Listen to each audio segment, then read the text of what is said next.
नमस्कार साथियों, स्वागत करते हैं हम अपने YouTube चैनल एजुकेशन भारत में।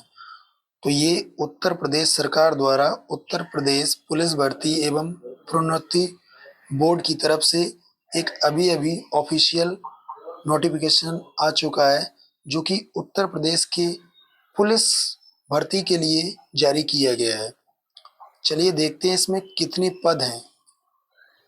तो उत्तर प्रदेश पुलिस की जो भर्ती है, उसके कुल पदों की संख्या जो है इस बार 60,244 पद दिए गए हैं। तो 60,244 पद एक अपने आप में बहुत बड़ी भर्ती होने जा रही है उत्तर प्रदेश पुलिस की। चलिए देखते हैं इसमें कब से फॉर्म ऑनलाइन होंगे। तो ऑनलाइन आवेदन शुल्क जमा प्रारंभ होने की तिथि है 27/12/2023, यानी कि आज से 4 दिन बाद 27 तारीख से ऑनलाइन एप्लीकेशन स्टार्ट हो जाएंगे। तो उसमें सभी स्टूडेंट्स फॉर्म को फिल कर सकते हैं। और लास्ट डेट किस डेट को है? तो लास्ट डेट है 16 जनवरी 2024। 16 जनवरी 2024, ठीक है। तो लास्ट, इसके अलावा अगर बाई चांस किसी के फॉर्म फिल करते समय अगर गलती हो जाती है तो उसको क्या करना है? 18 तारीख 18 जनवरी 2024 को वो उसमें करेक्शन कर सकता है। ये थी डिटेल्स, कैसे एप्लीकेशन कब ओपन होगा और कब तक चलेगा और कब उसकी गलतियों को हम सुधार सकते हैं। इस भर्ती में जो आवेदन शुल्क का जो फीस रखा गया है वो 400 रुपये रखा गया है, यानी कि फीस जो है वो 400 रुपये मात्र है, ठीक है। इसके अलावा आगे देखते हैं, जो कि काफी इम्पोर्टेंट जो भी चर्चाएं होंगी वो सारी चीजें हम इसमें बताएंगे आपको। आगे है महत्वपूर्ण चीज, जिसको सभी के मन में एक डाउट होता रहता है कि छूट क्या रहेगी आयु में। तो सबसे पहले तो हम ये देख लेते हैं कि आयु सीमा जो है वो कितनी है। तो आयु सीमा ये दी गई है। आयु सीमा जो है वो कितनी दी गई है? आयु सीमा है, पुरुष अभ्यर्थी ने दिनांक 1 जुलाई 2023 को 18 वर्ष हो गया हो, यानी कि 1 जुलाई 2023 को जिसकी भी एज 18 वर्ष हो गई है वो सभी लोग इस फॉर्म को फिर फिल कर सकता है। और 22 वर्ष की आयु प्राप्त ना हो, यानी कि 1 जुलाई 2023 को 22 वर्ष का ना हुआ हो, और अभ्यर्थी का जन्म 2 जुलाई 2001 से पहले तथा 1 जुलाई 2005 के बाद का नहीं होना चाहिए। तो कुल मिला के तुम्हें ये याद रखना होगा इसमें कि 1 जुलाई 2023 को अगर आप 18 के होते हैं तो आप फॉर्म भर सकते हैं। और अगर आप 2 जुलाई 2021 से पहले की है, जैसे किसी की 1995 है या 1993 है या 1998 है, वो 1900 जैसे 95 है तो वो नहीं भर सकते, ठीक है। तो उनके लिए ये नहीं भर सकते। अब इसमें बात करते हैं पॉइंट के आगे के पॉइंट। महिला अभ्यर्थियों के लिए भी वही चीज है। 1 जुलाई 2023 को 18 वर्ष प्राप्त हो और 25 वर्ष की प्राप्त आयु प्राप्त न की हो, यानी कि इनमें थोड़ी सी इसके महिलाओं के लिए है। 1 जुलाई 2023 को तो 18 वर्ष अगर है तो वो फॉर्म भर सकता है, लेकिन अगर अभ्यर्थी का जन्म 2 जुलाई 1998 से पहले तथा 1 जुलाई 2005 के बाद का नहीं होना चाहिए, यानी कि 1998, अगर 2 जुलाई 1998 से पहले का है, जैसे मान लो 1 जुलाई 1998 का भी है तो वो भी फॉर्म नहीं भर सकता, ठीक है। 2 जुलाई 1998 से पूर्व तथा 1 जुलाई 2005 के बाद का नहीं होना चाहिए, ठीक है। तो ये भी फॉर्म नहीं भर सकता, ठीक है। आगे बढ़ते हैं। परंतु अन्य पिछड़ा वर्ग, अनुसूचित जाति, अनुसूचित जनजातियों और ऐसी अन्य श्रेणियों के अभ्यर्थियों, केवल उत्तर प्रदेश के मूल निवासी, बहुत ही स्पष्ट शब्दों में बताया गया कि इन सभी को छूट तो मिलेगी। किस किस को? जैसे ओबीसी है, इसको छूट मिलेगा, और अनुसूचित जाति है, इनको छूट मिलेगा, अनुसूचित जनजाति है, उनको छूट मिलेगा। और ऐसे अभ्यर्थी कहाँ के होने चाहिए? उत्तर प्रदेश के मूल निवासी होने चाहिए। इनके लिए अधिकतम आयु सीमा में छूट का प्रावधान किया गया, जो कि आगे नोटिस में दिया गया होगा। चलिए आगे देखते हैं। आगे चरित्र का क्या है, चरित्र आप जानते हो, सब अच्छा होना चाहिए। आगे देखते हैं जो महत्वपूर्ण चीज है।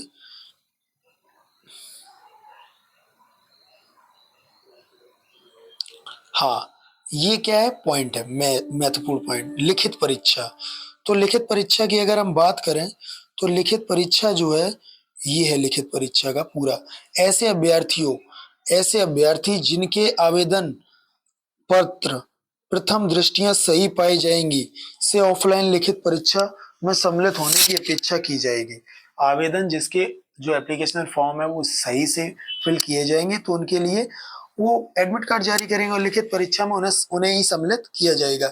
इसकी जो परीक्षा की लिखित परीक्षा जो होगी वो कितने नंबर की होगी, ये आपकी 300 नंबर की है। लिखित परीक्षा जो है वो आपके 300 अंकों की होगी, जिसके लिए आपको समय जो मिलेगा वो केवल 2 घंटे मिलेगा, ओनली 2 आवर्स, और 300 नंबर की होगी। प्रश्न कितने होंगे, प्रश्न की अगर हम बात करें तो प्रश्न जो होंगे वो टोटल 150 प्रश्न होंगे। कितने होंगे, टोटल 150 प्रश्न होंगे। देखो ये लिखा है 150 प्रश्न, तो 150 प्रश्न जो है वो कुल होंगे, 150 प्रश्न होंगे। 2 घंटे का होगा पेपर और 300 नंबर, यानी कि एक प्रश्न 2 अंक का है।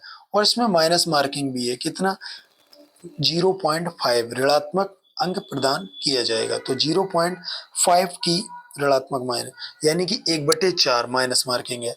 अगर आपको चार प्रश्न गलत होने पर आपका एक प्रश्न काट लिया जाएगा।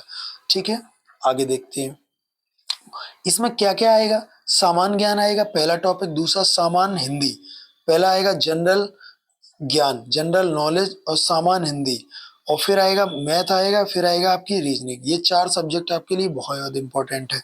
ठीक है, चारों आपको तैयार रखने होंगे। अब आगे देखते हैं, और इसकी जो परीक्षा होगी वो ऑफलाइन होगी, यानी कि OMR सीट पर। ठीक है, ठीक है। हाँ, फाइनली इसमें बताया गया है कि नॉर्मलाइज लिखित परीक्षा के एक से अधिक पालियों में या एक से अधिक दिनांकों को विभिन्न पालियों में विभिन्न प्रश्न पत्रों के साथ संचालित कराने जाने की दशा में ऐसे परीक्षार्थियों में सम्मिलित होने वाले अभ्यर्थियों द्वारा प्राप्त अंकों के नॉर्मलाइजेशन हेतु बोर्ड नॉर्मलाइजेशन प्रक्रिया का प्रकाशन विज्ञप्ति PRPB 1 नोटिस नंबर 155 2023 दिनांक 18/12/2023 में विहित प्रक्रिया अपनाई जाएगी, यानी कि नॉर्मलाइजेशन भी संपन्न होगा।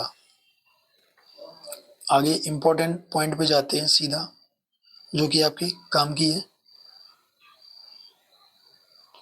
हाँ, ये इंपॉर्टेंट है आप सभी के लिए। इसमें क्या है, फिजिकल स्टैंडर्ड टेस्ट PST।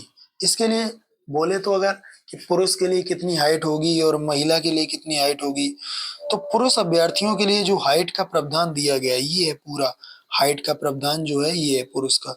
तो पुरुष अभ्यर्थियों के लिए जो हाइट का प्रावधान है, सामान्य एवं अन्य पिछड़े वर्ग, यानी कि जनरल और OBC और अनुसूचित जातियों, जनरल, OBC और SC के पुरुष अभ्यर्थियों के लिए 168 सेंटीमीटर न्यूनतम होनी चाहिए। मिनिमम कितनी होनी चाहिए, 168 सेंटीमीटर। अब वही बात कर लेते हैं महिलाओं के लिए। आगे पहले पुरुष का देख लेते हैं फिर महिलाओं का देखें। अनुसूचित जनजाति जो ST में आते हैं उनको 160 सेंटीमीटर मिनिमम चाहिए, क्या, हाइट। सीने की बात करें तो सीना जो है वो सामान्य एवं अन्य पिछड़े वर्ग और अनुसूचित जातियों के अभ्यर्थियों के लिए न्यूनतम सीना, तो कुल मिला के जो सीना चाहिए वो 79 सेंटीमीटर 79 सेंटीमीटर होना चाहिए, और 5 सेंटीमीटर फुला के तो 84 सेंटीमीटर बन जाएगा। और वहीं अगर हम ST की बात करें उनको 77 चाहिए, कितना चाहिए, मिनिमम 77 चाहिए, और 5 सेंटीमीटर फुला के यानी कि 82 पहुंच जाएगा। ठीक है, और हाँ, महत्वपूर्ण पॉइंट है कि टिप्पणी में लिखा है न्यूनतम 5 सेंटीमीटर सीना का फुलाव अनिवार्य है, यानी कि 5 सेंटीमीटर सीना आपको फुलाना ही होगा।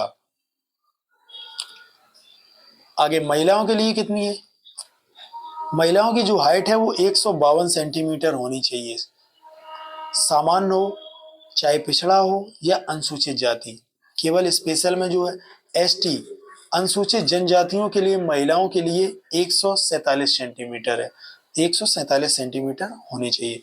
वजन महिलाओं के लिए, वजन के लिए भी दिया गया है, महिलाओं के लिए, अभ्यर्थियों के लिए न्यूनतम 40 किलोग्राम का वजन होना चाहिए।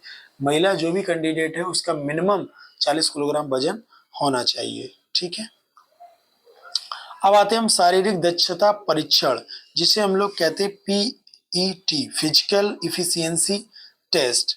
इसके लिए क्या है, पुरुष के लिए और महिलाओं के लिए दौड़ बोला जाता है, दौड़, इसके में दौड़ कराई जाएगी। दौड़ में क्या रहेगा, पुरुष जो होगा कैंडिडेट उसको 4.8 किलोमीटर यानी कि 4800 मीटर के लिए टाइम दिया गया है 25 मिनट। तो 25 मिनट में हमें 4800 मीटर की दूरी दौड़ करनी होगी। और वही महिला कैंडिडेट को बिल्कुल आधी यानी कि 2.4 किलोमीटर, उसे बोला जाए अगर तो 2400 मीटर की दौड़ 14 मिनट में करनी होगी। कितने मिनट में, 14 मिनट में। ठीक है, आगे महत्वपूर्ण पॉइंट्स पे बात कर लेते हैं जो काफी इंपॉर्टेंट रहेंगे आपके लिए।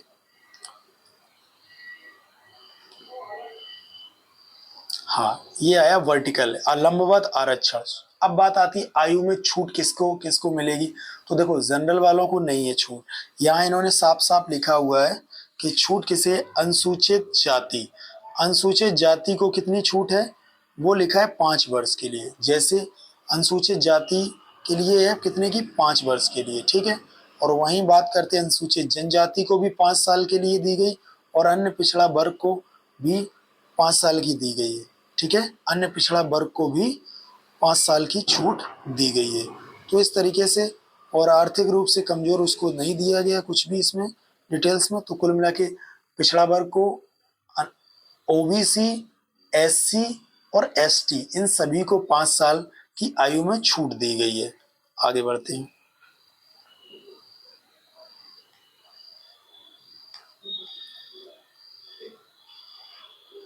जो जो महत्वपूर्ण पॉइंट है वही डिस्कस कर रहे हैं जो आपके लिए काम किए हैं। ठीक है,